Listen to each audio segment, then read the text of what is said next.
नाज़रीन हज़रात अस्सलामु अलैकुम वरहमतुल्लाहि ताला वबरकातुहू। उम्मीद करता हूँ आप सब खैरियत व आफ़ियत से होंगे। मैं आपका दोस्त सैयद महराज हुसैन साबरी, आपके अपने चैनल सैयद महराज ऑफिशियल में आपका स्वागत है। हमारी इस वीडियो को लाइक करें, कमेंट्स करें, ज़्यादा से ज़्यादा शेयर करें और जो हज़रात चैनल पर नए हैं वो सब्सक्राइब करें और बेल आइकन को ज़रूर दबाएँ, क्योंकि हमारी आने वाली वीडियो की नोटिफिकेशन आप तक सबसे पहले बआसानी पहुँच जाए। आइए दोस्तों वीडियो को शुरू करते हैं। बिस्मिल्लाह यानी हर जानवर को मौत का जायका चखना है। जो भी दुनिया में आया वो जाने के लिए आया। मौत जो है मुकर्रर है, ना घट सकती है ना बढ़ सकती है। और याद रखो, जिसकी मौत जहां पर आएगी अल्लाह तबारक व तआला ने जहां लिख दी है उसको वहां जाना पड़ेगा। आपको इस रिवायत से मालूम हो जाएगा, हजरत सुलेमान अलैहिस्सलाम ये अल्लाह के नबी, और ये ऐसे नबी हैं पूरे दुनिया पर आपकी हुकूमत, चरिंद परिंदों पर आपकी हुकूमत, जिनों पर आपकी हुकूमत, इंसानों पर आपकी हुकूमत, हर चीज पर आपकी हुकूमत थी। यहाँ तक कि हवा भी आपके ताबे बना दी थी अल्लाह ताला ने। जलीलुल कदर नबी अल्लाह के गुजरे हैं, आपका दरबार लग रहा है, आपका एक उम्मती आते हैं, आने के बाद बड़ा घबराया हुआ है, पीछे पीछे मौत का फरिश्ता आ रहा है। क्योंकि तो बरादरान मिल्लत इस्लाम, मौत का फरिश्ता बड़ी खतरनाक आंखों से, बड़ी भयानक निगाहों से देख रहा है।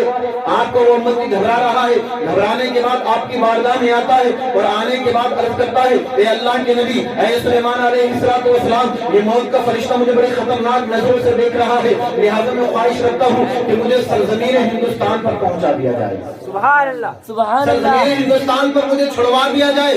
आपके ताबे, सारे पूरी दुनिया को आपके ताबे बनाया है, यहाँ तक कि हवा भी आपके कब्जे में ही। आप हवा को हुक्म दें वो मुझे हिंदुस्तान छोड़ आए। सुभान अल्लाह, सुभान। तो आप कहते हैं ठीक है, अगर कोई हिंदुस्तान जाना चाहता है तो ठीक है, आप हवा को हुक्म देते हैं, ये हवा मेरे इस उम्मती को हिंदुस्तान की सरजमीन पर छोड़कर आ जाए। तो जैसे ही हवा उसको लेती है, हिंदुस्तान की सरजमीन पर छोड़ती है, छोड़ने के बाद जैसे ही वो हिंदुस्तान की सरजमीन पर कदम रखता है, मौत का फरिश्ता आने के बाद वो कब्ज कर लेता है उसको।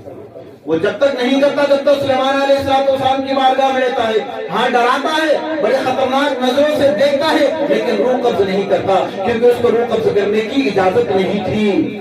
अब वहां पर हिंदुस्तान की सरजमीन पर जैसे ही कदम रखा, मौत के फरिश्ते ने आकर रूह कब्ज कर ली, रूह निकाली, इसका इंतकाल हो गया।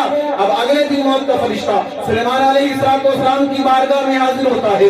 हाजिर होने के बाद जैसे ही सुलेमान अलैहिस्सलाम उसको देखते हैं, देखने के बाद इरशाद फरमाते हैं, ऐ मौत के फरिश्ते, तू कल हमारे उम्मती को बड़ा डरा रहा था, आखिर माजरा क्या है? तू बड़ी खतरनाक नजरों से देख रहा था, मेरा उम्मती डरा हुआ था, सहमा हुआ था, लिहाजा तूने ख्वाहिश जाहिर की, ए अल्लाह के नबी, मुझे हिंदुस्तान की सरजमीन पर छुड़वाया जाए। तो मैंने हवा को हुक्म दिया, वो हिंदुस्तान की सरजमीन पर चला गया।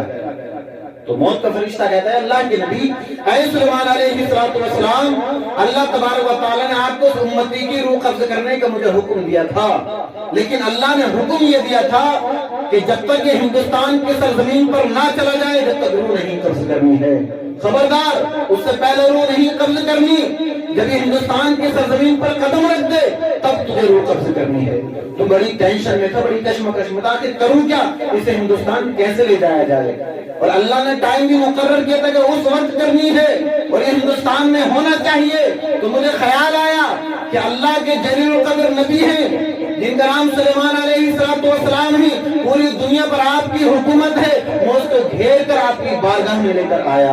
तो उसने आकर के अपनी ख्वाहिश जाहिर की कि अल्लाह के नबी, आप हवा को हुक्म ले और मुझे हिंदुस्तान की सरजमीन पर छुड़वा दें। तो आपने हवा को हुक्म दिया, हवा ने आपके हुक्म से आपको इस उम्मती को हिंदुस्तान की सरजमीन पर जैसे ही छोड़ा, जैसे उसने पहला कदम रखा, मैंने इसके रूह कब्ज कर लिया। आपने मेरी मुश्किल को आसान बना दिया।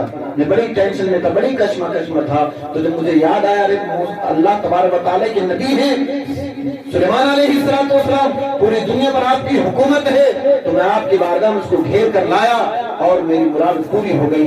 आपके सामने उसने ख्वाहिश रखी कि मैं हिंदुस्तान जाना चाहता हूँ, जैसे ही वो हिंदुस्तान आया मैंने रूह कब्ज कर लिया। तो याद रखो, जहाँ जिसकी मौत आनी उसको वहां जाना पड़ेगा। आजकल हम देखते हैं ना, किसी का कहीं एक्सीडेंट हो जाए गाड़ी से, तो घर वाले भी कहते हैं, रिश्तेदार भी कहते हैं, यार दोस्त भी कहते हैं कि अगर वो वहां नहीं जाता तो उसका इंतकाल नहीं होता। जाता क्यों नहीं? अल्लाह तबारक व तआला ने उसकी मौत वहीं पर लिखी थी। जहां पर मौत लिख दी है वहां इंसान को जाना पड़ेगा और मौत को याद करते रहना चाहिए। मौत की याद से ना दिल का जंग जो होता है वो धुकता है, घमंड और तकब्बुर जो होता है वो दूर होता है। और सबसे बड़ा फायदा मैं बतलाऊं क्या है इसका? सबसे बड़ा फायदा यह है, हदीस पाक की रोशनी में मेरे आका सल्लल्लाहु ताला अलैहि वसल्लम से हजरत आयशा सिद्दीका रज़ियल्लाहु ताला अन्हा अर्ज करती हैं, ऐ मेरे शोहरे सरताज या रसूल अल्लाह सल्लल्लाहु ताला अलैहि वसल्लम, ऐसा भी दुनिया में कोई इंसान है जो अल्लाह की राह में जंग ना करे, अल्लाह की राह में कत्ल ना हो, लेकिन अल्लाह तबारक व तआला फिर उसको शहादत का मर्तबा फरमा दे? सुभान अल्लाह। तो मेरे आका सल्लल्लाहु ताला अलैहि वसल्लम इतना सुनने के बाद इरशाद फरमाते हैं, ऐ मेरी शरीके हयात ए आयशा, हाँ अल्लाह तबारक व तआला का ऐसा भी बंदा दुनिया में मौजूद है जो अल्लाह की राह में जंग ना करे, अल्लाह की राह में कत्ल ना किया जाए, लेकिन फिर भी मेरा रब उसको शहीदों में शुमार फरमाएगा। सुभान अल्लाह। आगे क्या सुनते हैं? सुनने के बाद अर्ज करती है, या रसूल अल्लाह सल्लल्लाहु अलैहि वसल्लम, ऐसा कौन सा खुश नसीब है, आपका कैसा उम्मती है कि अल्लाह की राह में जंग भी ना करे, अल्लाह की राह में कत्ल भी ना किया जाए, लेकिन फिर भी अल्लाह तबारक व तआला उसको शहीदों में शुमार फरमाए। तो मेरे आका सल्लल्लाहु अलैहि वसल्लम इरशाद फरमाते हैं, ए आयशा तुम जानना चाहते हो तो सुनो, मेरा रब तबारक व तआला ऐसे इंसान को शहीदों में शुमार फरमाता है जो 24 घंटे में 20 मरतबा मौत को याद कर ले, अल्लाह तबारक व तआला से शहीदों में शुमार फरमाता है। तो मौत बुरी चीज नहीं है, मौत तो मोमिन के लिए तोहफा है, और असली घर तो मोमिन के लिए तो दुनिया कैद खाना है, काफिर के लिए जन्नत है, और मोमिन कभी मरता नहीं है। शायर कहता है, कौन कहता है मोमिन मर गया, कौन कहता है मोमिन मर गया, कैद से छूटा वो अपने घर गया। असली घर जो है उसका वही है, दुनिया तो कैद खाना है उसका।